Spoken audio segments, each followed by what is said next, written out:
स्वागत, चरणी स्पर्श। आज के इस आदिवासी मीना कर्मचारी विकास समिति की ओर से आयोजित प्रतिभा सम्मान समारोह के मुख्य अतिथि आपके बीच में से भी चले गए हैं। इस समारोह के अध्यक्ष आदरणीय कन्हैयालाल मीना साहब, जो आपके पूर्व विधायक और मंत्री रह चुके हैं, वर्तमान में आदिवासी मीना समाज के जयपुर जिले के अध्यक्ष हैं। मंच पर विराजमान मेरे बड़े भाई साहब आदरणीय जुगल किशोर जी, मंचासीन आपके जनप्रतिनिधि और तुंगा के प्रधान आदरणीय कृष्ण अवतार जी, मेरे साथी, मेरे कॉलेज के दोस्त और इस समिति का रजिस्ट्रेशन करने वाले आदरणीय सुरेश मीना जी, जो डिप्टी रजिस्ट्रार कोऑपरेटिव है। मंच पर विराजमान इस समिति के अध्यक्ष हमारे हॉस्टल के साथी, हमारे कॉलेज के साथी भाई गोपाल जी, महामंत्री छाजूलाल जी, मंच पर विराजमान आदरणीय प्रोफेसर साहब धर्म सिंह जी, सम्मानित मंच, अति सम्मानित सामने विराजमान हमारे बुजुर्गगण, इस मीना समाज के पुरोधा, इस कार्यकारिणी के सदस्य और सबसे ज्यादा वो प्रतिभाएं जिनको आज सम्मानित करने जा रहे हैं, सभी सम्मानित प्रतिभाएं, आप सभी का अभिनंदन, स्वागत। जैसा कि आप सुन रहे हैं, आपने सुना वक्ताओं से, महामंत्री जी ने कहा, अध्यक्ष जी ने कहा, उसके बाद में जुगल भाई साहब जी ने कहा और अब गोपाल जी ने कहा और लक्ष्मण जी ने आपको पूरी एजुकेशन की सारी जानकारी देके गए हैं। ये इस समिति का 16वां कार्यक्रम है। मुझे दूसरी बार यहाँ आने का मौका मिल रहा है। वाकई में समिति उन प्रतिभाओं को, चाहे खेल के क्षेत्र में हो, चाहे अध्ययन के क्षेत्र में हो, चाहे और किसी प्रतिभा के क्षेत्र में हो, सम्मान करती है। अगर किसी प्रतिभा का सम्मान होता है तो निश्चय ही वो प्रतिभा और आगे बढ़ने के लिए प्रेरित होती है। इन सम्मान समारोह का उद्देश्य भी यही होता है कि उन प्रतिभाओं को हम जाने, उन प्रतिभाओं को हम जाने और वो प्रतिभाएं हमें जाने, तो निश्चय ही ये प्रतिभाएं आगे बढ़ेगी, उनको ललक होगी।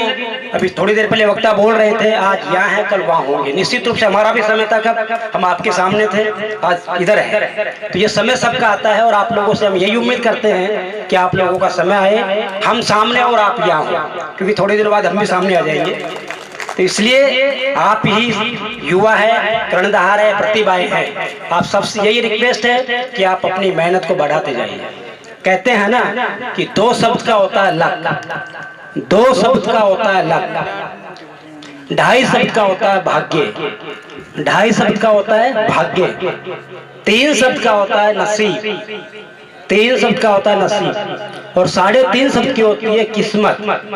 पर इन चारों पर 4 शब्द का एक शब्द बहुत भारी होता है, वो है मेहनत।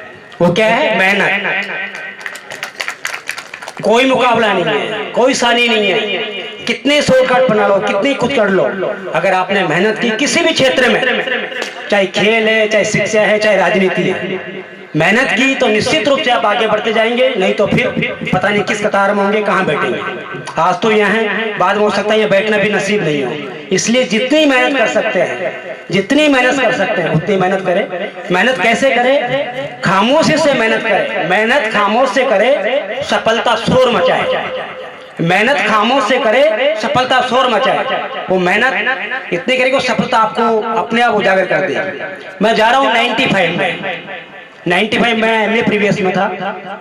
जुगल जी उस समय ग्रेजुएशन कर चुके थे। जानकारी के लिए बता दूं, हम बुआ और मामा के बेटे हैं दोनों, बुआ और मामा के बेटे सगे। 95 में कोई नहीं जानता था, क्योंकि बहुत बड़ा बीच में आया विराम आ गया था। बहुत सारे IAS ऑफिसर बनते थे। कब? 90s, 70s, 80s के बीच में अपने आसपास बिल्कुल वैक्यूम आ गया था। कोई प्रतिभाएं नहीं निकल रही थी, बहुत कम लोग होते थे, जानते नहीं थे। मैं MA प्रीवियस में था, मैं ग्रेजुएशन किया था, भाई साहब कर चुके थे।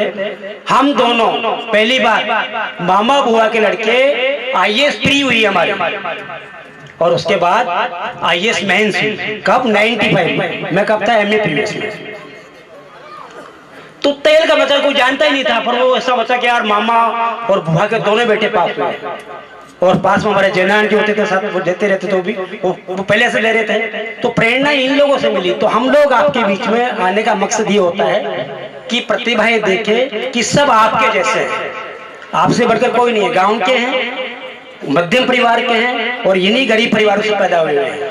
उनको मोटिवेशन मिलता है, उनको प्रेरणा मिलती है कि भाई हमारे जैसे लोग ही RAS IAS बनते हैं। और आज देखिए, कोई जमाने में बस्सी आगे था, आप सब जानते हैं। RAS IPS में सब कोई मुकाबला नहीं था बस्सी का। 2-2, 3-3, 4-4, 5-5 होते। लक्ष्मण जी उनमें है, चंद्रमोहन जी, पूरे परिवार आप सब लोग जानते हैं। उधर कोई नहीं था, उधर सिर्फ रामनारायण जी थे।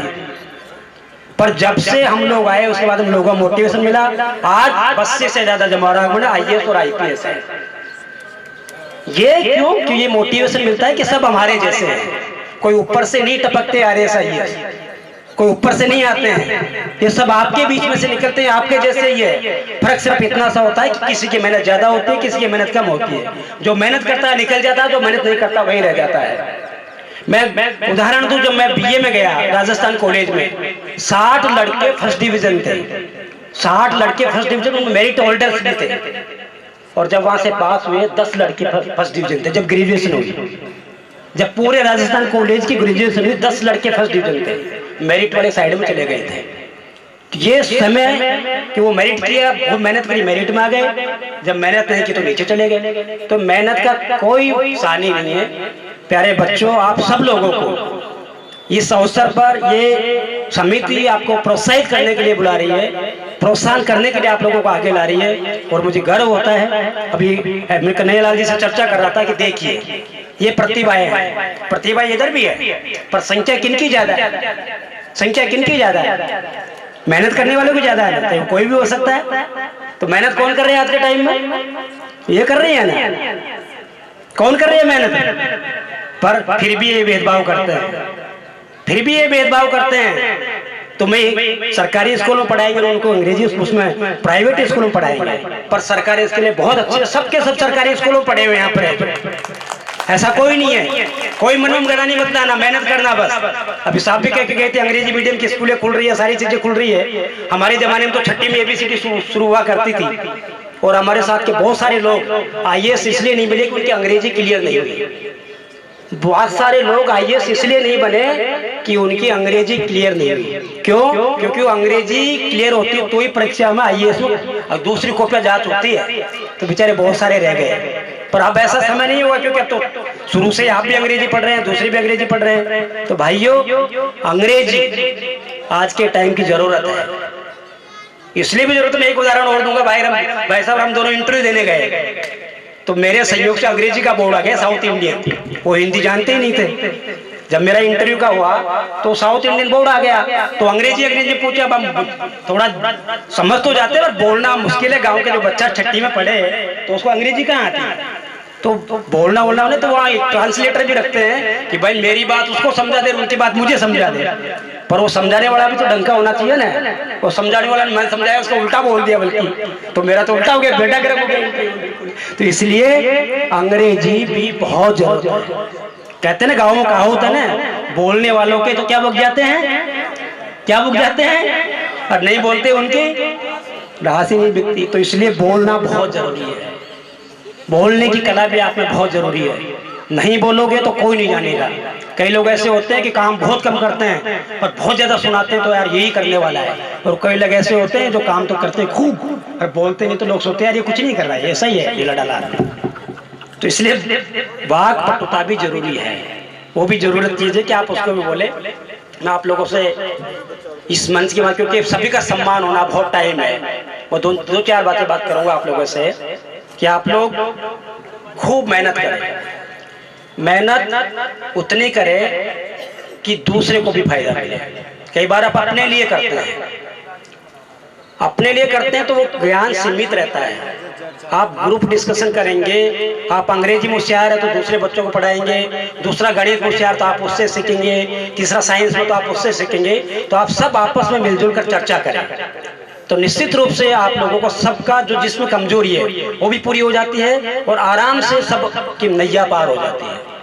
कई बार हम नोट्स बनाते हैं, हम दूसरे को नहीं देते हैं, इसलिए नहीं देते कि यार इसको दे देंगे तो ये पढ़ लेगा तो इसके ज्यादा नंबर आ जाएंगे। ऐसा बिल्कुल भी नहीं है। क्योंकि आपने तो बनाए हैं वो पढ़ के आपका जैसे इतना थोड़ी, आपने तो खुद लिखे हो नोट्स, तो आपका मुकाबला कैसे कर सकता जो आप उसको पढ़ रहा है। इसलिए आप शेयर करें, ज्यादा से ज्यादा लोगों को ज्ञान दें। कहा भी गया है कि सरस्वती के भंडार की बड़ी अपूर्व बात, सरस्वती के भंडार की बड़ी अपूर्व बात, जो खर्चे त्यो बड़े बिन खर्चे घट। तो जितना खर्च करोगे, जितना लोगों के बांटोगे, उतना ही आपका भी भला होगा, उतना ही आपकी सारी चीजें क्लियर होगी। ये लेक्चर वगैरह क्यों क्लियर है? क्यों सारे दिन पढ़ाते रहते तो हर चीज इनकी क्लियर रहती है। हम एक बार पढ़ के दूसरों को बताते ही नहीं है तो हमारी क्लियरिटी नहीं आती है। तो इसलिए आप लोग ज्यादा से ज्यादा उसको शेयर करें, जो आपको आता है दूसरों को बताएं, जो दूसरे से आता है उनसे आप ग्रहण करें। एजुकेशन का कोई मुकाबला नहीं है। अगर किसी समाज को आगे ले जाना है तो शिक्षा बहुत जरूरी है, बिना शिक्षा के कुछ नहीं है। और उससे भी ज्यादा जरूरत है बालिकाओं की शिक्षा। अगर किसी भी समाज को आगे लेके जाना है तो बालिकाओं की शिक्षा सबसे ज्यादा जरूरत है। आज शिखर झुंझुनू क्यों आगे है?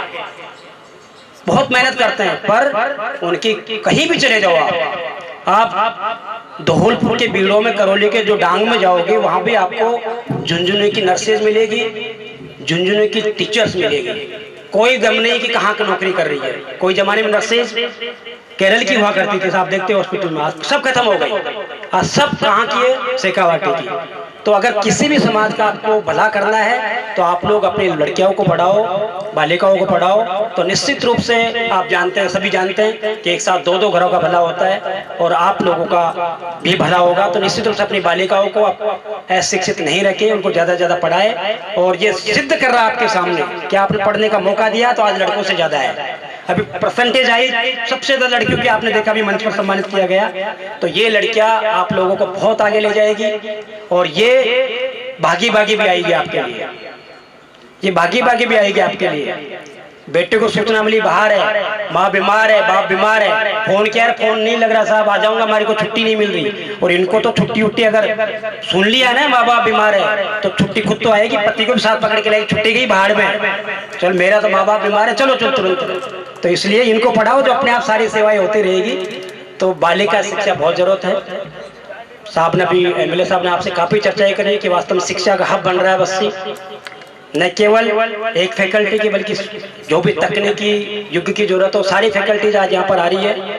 तो ये अच्छे लोगों की जो समझते हैं कि कौन सी एजुकेशन जरूरत है, अब फ्यूचर किस एजुकेशन का आने वाला है, कौन सी एजुकेशन हमारे क्षेत्र के लोगों को मिलनी चाहिए, ये समझदार लोग ही कर सकते हैं। तो इसलिए जो भी लोग हैं सारे के सारे मिलकर इन सरकारी योजनाओं का भी फायदा उठाएं और बच्चों को पढ़ने के लिए प्रेरित करें। और इन बच्चों से फिर कहना चाहूँगा मैं कि आप इतनी मेहनत करें कि आपको कोई भी नीचे नहीं डगा सके।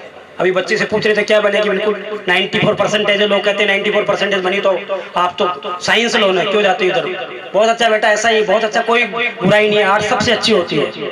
मैं भी आर्ट्स से हूँ, मैंने भी साइंस लिया था 9th में, हमारे टाइम 11th में होती थी।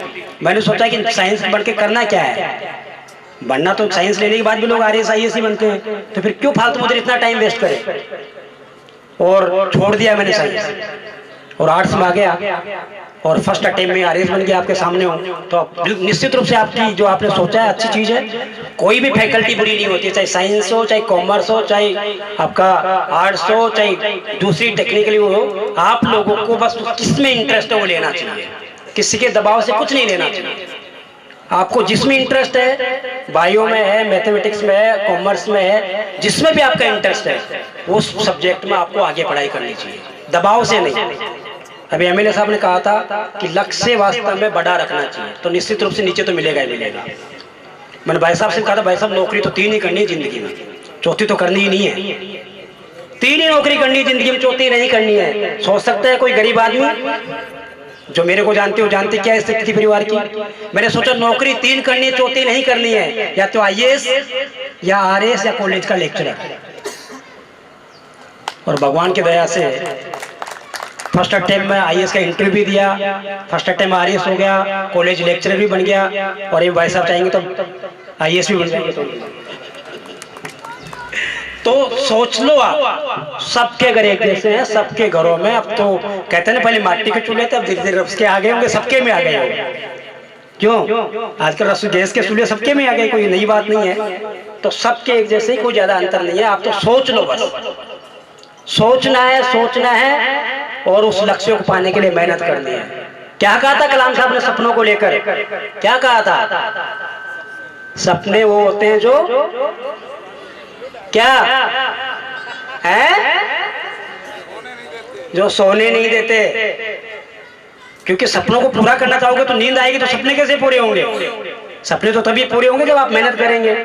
तो आप लोगों को इतनी मेहनत करो कि वो भगवान भी पूछे कि तू क्या चाहता है यार। ऊपर कई करते हैं इतनी तपस्या करते हैं, इतनी ऋषि मुनि तपस्या करते हैं। कई बार कहते तथाकथित जो दानव या राक्षस वो भी इतनी करते, तो उनको भी देते थे भगवान कि यार बहुत तपस्या कर ली, अब तो तू मांग, क्या मांगता है? तो हम भी अगर मेहनत करेंगे तो हमें भी देगा। हम मीणा हॉस्टल में थे, हमारे वार्डन साहब कहा करते थे, एक अक्सर जब हमारी मीटिंग होती तो मोटिवेशनल स्पीच देते थे, कहते थे, वो ब्रिगेडियर थे, वो सेना के ब्रिगेडियर थे मीणा हॉस्टल के। 95 का फर्स्ट बैच का मैं स्टूडेंट रहा हूँ मीणा हॉस्टल का। तो कहते थे कि खुद ही को कर बुलंद इतना, खुद ही को कर बुलंद इतना, हजरत से पहले खुदा बंदे से पूछे बता तेरी रजा क्या है, बता तेरी रजा क्या है। मतलब कि क्या चाहता है यार, इतनी भक्ति कर ली, इतनी मेहनत कर ली, सब मिलेगा। तो साथियों, आप लोगों को उतनी मेहनत करनी है और अपने लक्ष्य को पाने के लिए दिन रात मेहनत करनी है। क्योंकि केवल लक्ष्य बनाने से लक्ष्य हासिल नहीं होता है, लक्ष्य को पाने के लिए मेहनत करनी होती है। जो मैंने पहले भी कहा है कि सबसे बड़ा 4 अक्षर का शब्द है मेहनत। किस्मत, भाग्य, लक कुछ नहीं रखता है। आपने मेहनत करी तो सब बदल जाते हैं। मैं इनके लिए भी कहना चाहूँ, कई लोगों को उनका 4 में तो साथ में बांध रखे ना दोनों ने, इन लोगों को 4 बजे जुगल भाई साहब ने कहा थोड़ी देर पहले, रोजाना परीक्षा देनी पड़ती है, रोजाना। रोजाना आप घर पर गए, थोड़ा ऊंचा नीचा बोल गया, अरे साला कोई काम का नहीं है, समझेंगे जब 5 साल आएगी तब। तो बेटो ऐसी परीक्षा दो जो 60 साल तक तुम्हें को चेंज नहीं कर सके, 60 साल तक तुम्हें बदल नहीं सके। जब तक आपकी उम्र 60 साल की नहीं हो जाए तब तक। नहीं तो रोजाना परीक्षा देते रहना, हर 5 साल में देते रहना या रोजाना देते रहना। नहीं लेनी ऐसी, हमें तो 5 साल वाली नहीं लेनी, हमें तो लेनी है 60 साल वाली। तो एक बार दिया और 60 साल तक हमारा कल्याण। पूछो राम कृष्ण अवतार जी से, क्यों कृष्ण अवतार जी कितने जोर आते हैं रोजाना? पूछो कन्हैयालाल जी से। अभी लक्ष्मण जी कहे कि 2 बार तो सर आप लोगों ने दिया नहीं, तीसरी बार तो कितनी परीक्षा देनी पड़ती है बताओ आप लोग। तो क्यों बनना है ऐसा? अपन को बनना है ये दूसरे जैसे छूट बूट में है। कौन चेंज कर सकता है बताओ इनको? कोई कर सकता है चेंज? कोई नहीं चेंज कर सकता इनको। 60 साल तक आराम से रहोगे बिल्कुल। तो और सही है, ये कानून बनाते हैं, व्यवस्थाएं बनाते हैं, सारी चीजें करते हैं। तो एग्जीक्यूट तो यही करते हैं, ये सूट बूट वाले करते हैं। ये पहनने लगे हम, नहीं तो पहले आपकी तरह ही थे, आप भी पहनोगे। तो एग्जीक्यूशन तो इनका ही होता है, वो भी इनको ही करते हैं। बनना तो इनसे है, काम तो यही करेंगे सारे के सारे। कहीं से भी आ जाएगा तभी 10 तो इनके ही होंगे। तो ऐसे बनो कि आप लोग 60 साल तक आपको कोई छेड़ नहीं सके। आखिरी में यहाँ के आयोजनों का, विशेष रूप से गोपाल जी का, जिन्होंने 1 महीने पहले ही इस कार्यक्रम के लिए बुक कर दिया था कि 8 तारीख को कहीं नहीं जाओगे। तो गोपाल जी, छाजू जी, इनकी पूरी टीम का बहुत बहुत आभार। और शानदार कार्यक्रम आप लोगों ने आयोजित किया, इसके लिए बहुत बहुत धन्यवाद, बहुत बहुत आभार। मान सम्मान दिया उसके लिए बहुत बहुत आभार। जय हिंद, जय भारत।